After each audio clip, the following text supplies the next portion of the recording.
As your model gets further along, there are a couple tools that can help refine the surface and add details: the crease tool and the pinch tool.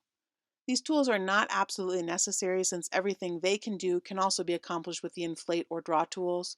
However, they do make certain things easier. Let's start with the crease tool. The crease tool is kind of like a knife or a loop that you draw through the clay. Its purpose is to chisel a groove into the surface of your model. Although you can also carve with inflate or draw, the crease tool is a better choice if your goal is to create indentations or ridges with more controlled or sharper edges. It is a lovely tool for adding definition to your model. To enable the crease tool, choose the icon with the carved in channel from the tools palette at the upper left of the Sculptris window. The keyboard shortcut for this is letter E. Now, although our dolphin is increasingly getting definition, it's still pretty soft overall. So let's use the crease tool to add some sharper edged details. We'll start with the bottlenose. Overall shape looks pretty good, but it is still very general. So let's use the crease tool to add a mouth. It's important when using this tool to be aware that the deepest point of the groove it creates is at the center of your brush. Large brush sizes make a softer, more gradual groove, and smaller ones make a more abrupt, linear one. I'm going to choose a fairly small brush and then click and drag it along the line I want for my mouth.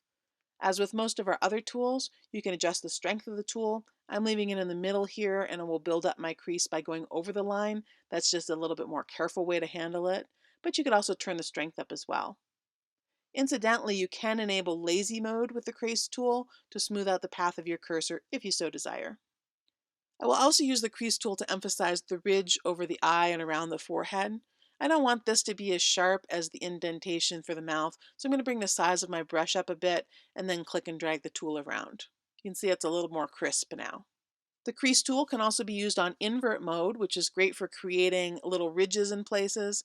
For example, if I want to create kind of a stylish edge on the upper half of the bottlenose, the inverted crease tool would do the trick. Let me zoom in so we can see this better, and then I just click and drag where I want to build up material. Again, you could do this with draw or inflate as well, but the crease tool is a bit crisper.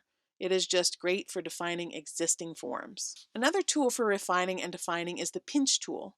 The pinch tool is basically equivalent to pinching a little bit of clay between your fingers. In this case, though, what happens is the surface is squeezed inward towards the center of the brush or brush stroke. Where the pinch brush is most helpful is for sharpening corners or creases. To some extent, it can also help straighten out edges, but usually it is used for sharpening and defining. I can use it, for example, to thin out the edge of the fins, or I could sharpen the ridge above the eye.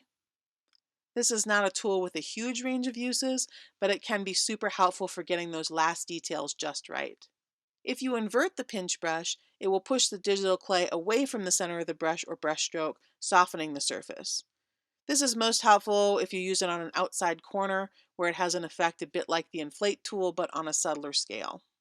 As with most of the sculpting tools in Sculptris, you can turn on lazy mode for the crease and pinch brushes to have the program even out your movement.